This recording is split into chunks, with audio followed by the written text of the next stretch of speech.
नमस्कार मंडळी, स्वागत आहे तुमचं पुन्हा एका नवीन व्हिडिओमध्ये।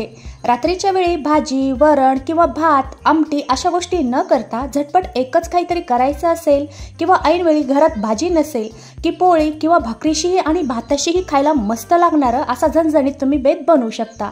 पण हाच बेत मी आगळ्या वेगळ्या चवीचा आणि शिवाय कांद्याच्या पातीचा वापर करून झणझणीत असा बेत बनवतेय। सर्वात अगोदर इथे मी 2 जुड्या फ्रेश आणि हिरवीगार इथे कांद्याची पात घेतलेली आहे। आता ही मी स्वच्छ धुवून घेतलेली आहे आणि थोडीशी जी खराब होती ती वेगळी केलेली आहे।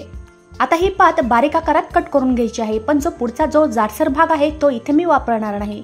तर अशा पद्धतीने ही पात बारीक आकारात कट करून घ्यायची आहे।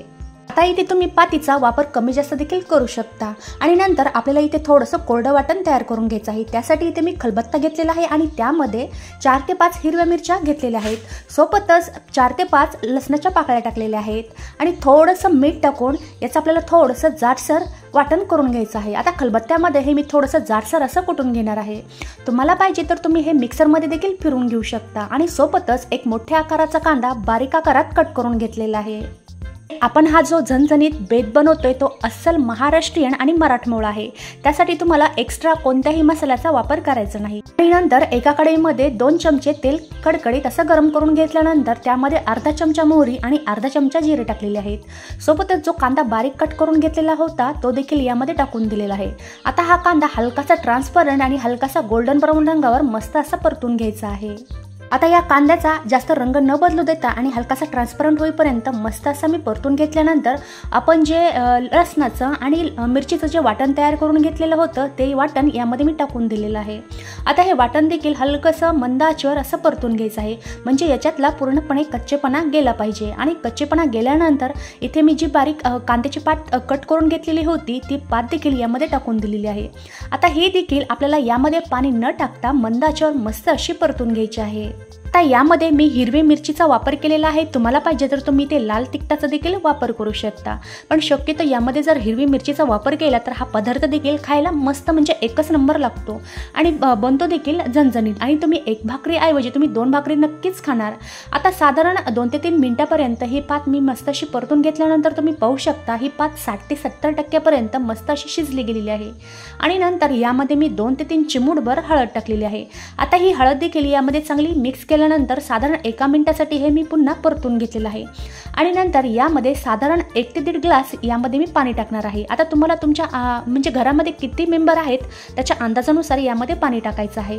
आणि सगळ्यात शेवटी इथे मी थोडंसं मीठ टाकलेलं आहे। आता आपण जेव्हा हिरवी मिरचीचं वाटण केलं होतं तेव्हा पण आपण मिठाचा देखील वापर केलेला होता, त्यामुळे इथे मी कमीच मीठ टाकलेलं आहे, नाही तर मीठ थोडंसं जास्त होईल। आणि नंतर यामध्ये बारीक चिरलेली हिरवी कोथिंबीर टाकलेली आहे आणि या पाण्याला मस्त अशी खळखळून आणि पाण्याला उकळी आल्यानंतर एका हाताने बेसन पीठ या पाण्यामध्ये टाकायचं आहे।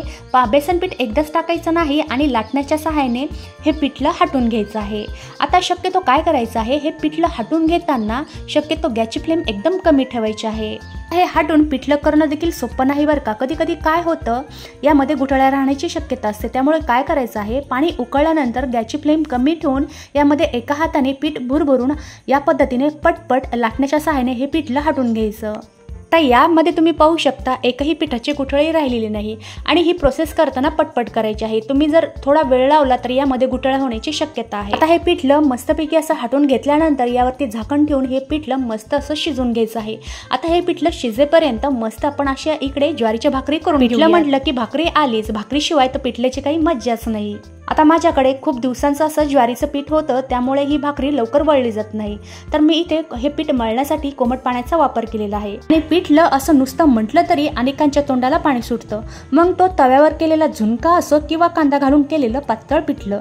रात्रीच्या वेळी भाजी आणि आमटी अशा दोन्ही गोष्टी न करता झटपट एकच काहीतरी करायचं असेल किंवा एखाद्या वेळेस भात, आमटी, वरण, पोळी असं काही करायचा कंटाळा आला असेल तर हे आगळ्या वेगळ्या चवीचं हटून पात पिठलं तुम्ही नक्कीच करून पहा। हे खायला देखील एकच नंबर लागते बरं का। तुम्ही 1 भाकरीच्या ऐवजी 2 भाकरी नक्कीच खाणार। आणि रोजच महिलांचा यक्ष प्रश्न हा की रोज रोज भाजीला काय बनवायचं, तर भाजीला देखील घरात असताना रोज रोज त्याच भाज्या देखील खाऊन कंटाळा आलेला असतो। तर या पातीचा वापर करून तुम्ही अशा पद्धतीने हटून पात पिठलं करू शकता आणि हे पिठलं करायला देखील सोपं आहे आणि खायला देखील एकच नंबर लागतं। आता इथे आपली भाकरी मस्त अशी कडक शेकून देखील तयार आहे। आणि गरमागरम पिठलं आणि गरमागरम भाकर खाण्याचा आनंद काही वेगळाच। आणि या पिठल्यातील बारीक कांद्याची पात दाताखाली आली की जो सुगंध तोंडातल्या तोंडात तयार होतो त्याला तोडच नाही। तयार आहे हे गावरान पद्धतीचं आणि गावरान चवीचं हटून तयार केलेलं पात पिठलं। तर हे हटून केलेलं पात पिठलं तुम्हाला नक्कीच आवडलं असेल मला आशा आहे। जर आजचा व्हिडिओ तुम्हाला आवडला असेल तर व्हिडिओला लाईक आणि जास्तीत जास्त शेअर करा आणि तुम्ही माझ्या चॅनलवर नवीन असाल तर सबस्क्राईब करायला विसरू नका। सोबतच बाजूला असलेलं बेल आयकॉन देखील प्रेस करा जेणेकरून माझ्या येणाऱ्या नवीन व्हिडिओचं नोटिफिकेशन तुम्हाला भेटेल। तर भेटूया पुन्हा एकदा नवीन रेसिपी सोबत। व्हिडिओ पाहिल्याबद्दल धन्यवाद।